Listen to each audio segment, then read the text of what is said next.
Hi everyone, it's Natasha. I wanted to share with you a couple of cards that I just made on USTREAM, and thank you for everyone who stopped by and kept me company and gave me suggestions and feedback, which was really nice. It gave me an opportunity to play.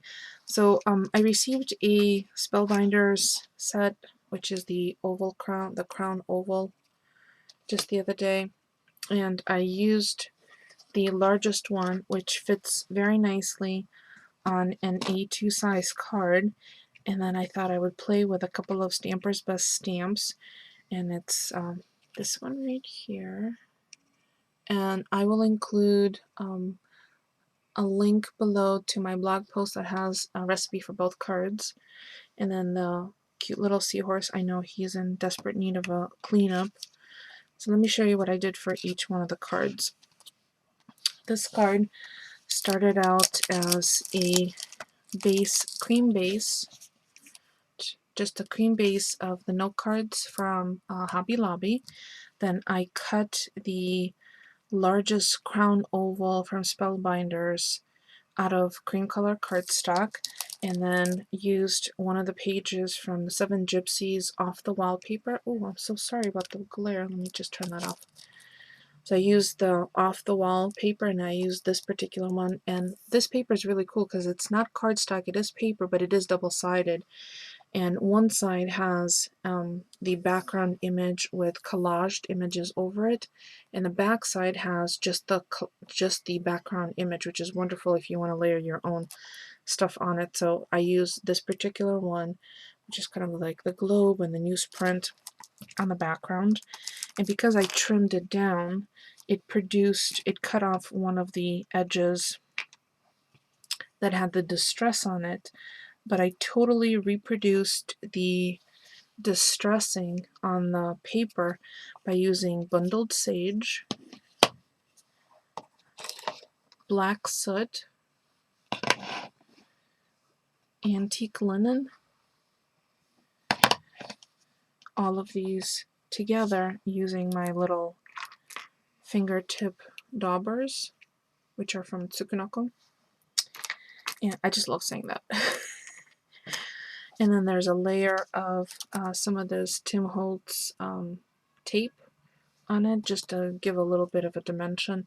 And the image itself was on 1/4" dimensionals. So I carried through the same distressing on top of this by leaving the die on top of the cut image after I've stamped it. So I just rubbed it with the same little distress inks. And then all I did is colored it in with some green watercolor pencils, and then on top, the only embellishment, because he's so cute on his own, are these tiny little 4mm buttons, and I got those from Blitsy. So there were 3 little buttons on his shirt, and I just glued the 3 little buttons on his shirt. So that's it.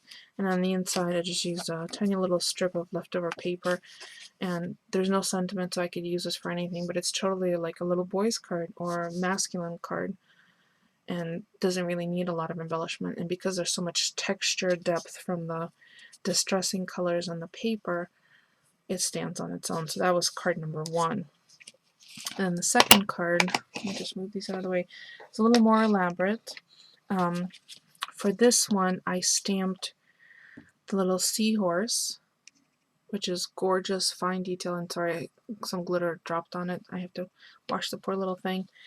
And after stamping it, and I did use Memento Tuxedo Black to stamp that, and I don't have it in front of me at the moment. Oh, here it is. I used the Memento Tuxedo Black because I knew I wanted to color it, and to color it, I don't know if you could see, it's all shimmery.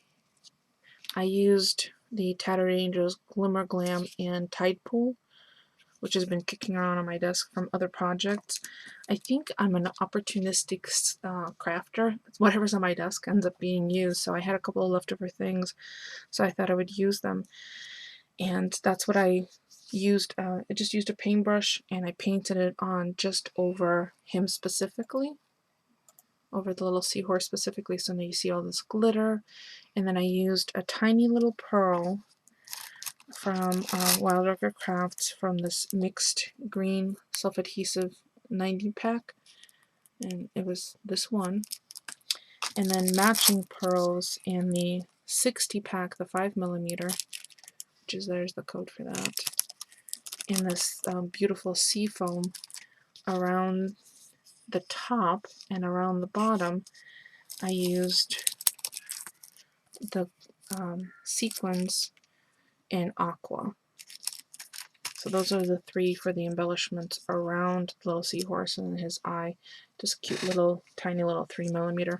Now for the flowers, I used this assorted gardenia pack, PM 00120, in this bright teal. But to knock down some of the color, I did rub it with antique linen with a little dauber. And then on top of that, in addition, I used the Tim Holtz Distress Stain in Picket Fence. And for the little 15mm rosettes, I took a brush and tapped right on top of the dauber and then painted it on. So you can see that there's ever so slightly, there you go, ever so slightly white. So it knocks down some of that brightness. And then poked, tucked in between are these very pretty two-tone 5mm rosettes. Let's see, and the code is right there. So I used some of my turquoise and then the turquoise skeleton leaves, which are underneath.